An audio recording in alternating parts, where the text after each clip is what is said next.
Hello, I'm Dr. Rakesh Prasad.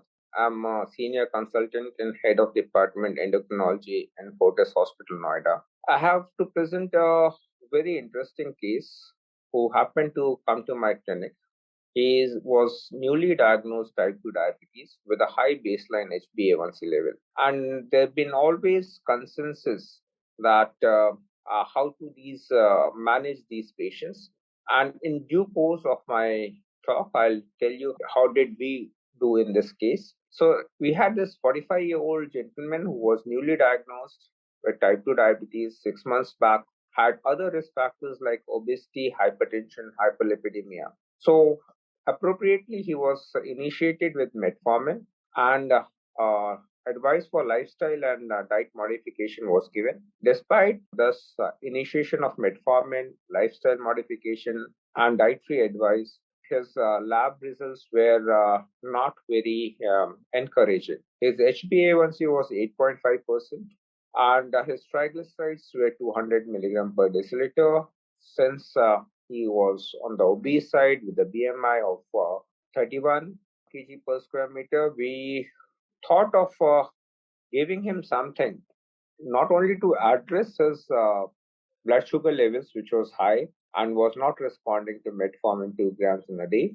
So we thought of initiating with the second line therapy, and that too in a combination therapy of empagliflozin and linagliptin. So before that, I'll like to address the concept of initiating a dual therapy. We have known for quite some time that if the glycemic control is achieved early during the disease course, the long-term risk of microvascular and macrovascular complications are very low. And this we learned from this UKPDS data. Not only that, we also learned that in from UKPDS that if the sugars are controlled early on very effectively, and 10 years down the line, if the control is say not properly done, irrespective of the fact of different HbA1c levels, discussing the legacy of effect of euthyroiditis, which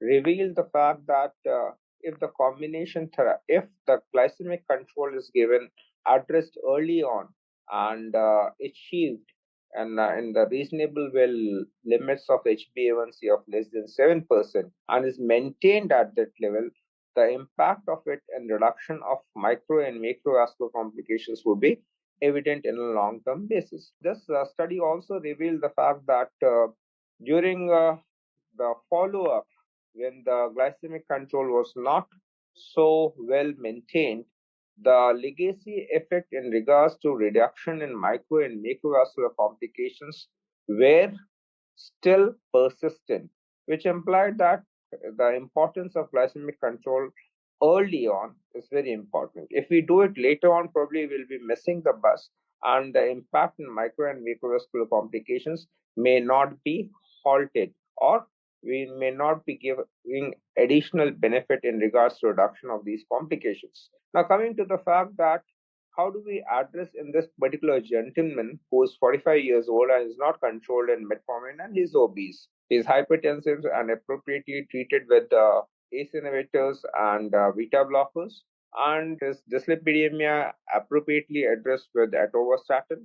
But unless we address the glycemic control, the homework is not probably complete. Now, having said that, the best way to address such a patient who's having HbA1c beyond 8% and also has been having metformin 1 gram for last 6 odd months and is not getting control is to think of initiating a dual therapy and a combination therapy, which probably would be able to address not only the glycemic control, but maybe probably also be important in imparting the additional benefit in regards to his weight loss. And probably we also know that these patients usually have some kind of early diastolic failure, which may be probably addressed equally well. And the best drug that suits it probably is SGLT2 class of drugs, which not only address the glycemic control, and the important part of it is they are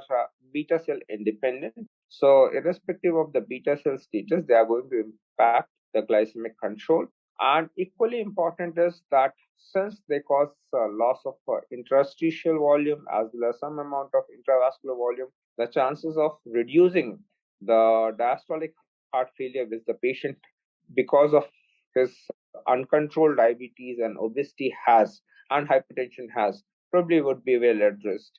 Now, the limitation of these SGLT2 inhibitors is they may cause some amount of, say, in 2 odd percent of patients, they may cause some amount of mycotic and genital infections, or they may cause, in extreme cases, extensive form of these infections. The good part is that if we add a combination in form of DPP4 inhibitors, not only the glycemic control is addressed, the important aspect of it is the complications in form of genital infections are equally well addressed.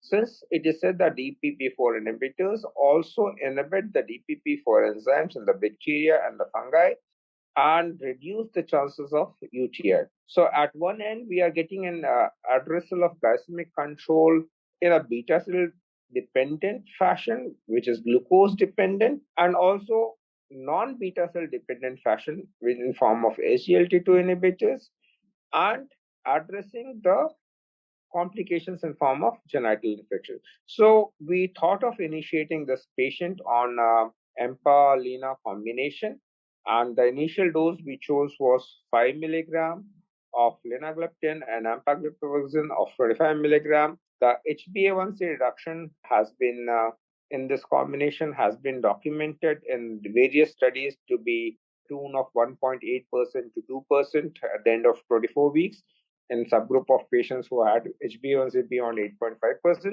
So we, in our subject, probably we also had this effect in regards to the HbA1c reduction, which was initially beyond 8.5% with metformin, now got back to less than 7 with initiation of EMPA and LENA with no genital infections and better controlled blood pressure, and his weight over a period of 6 months also was equally addressed. Thank you.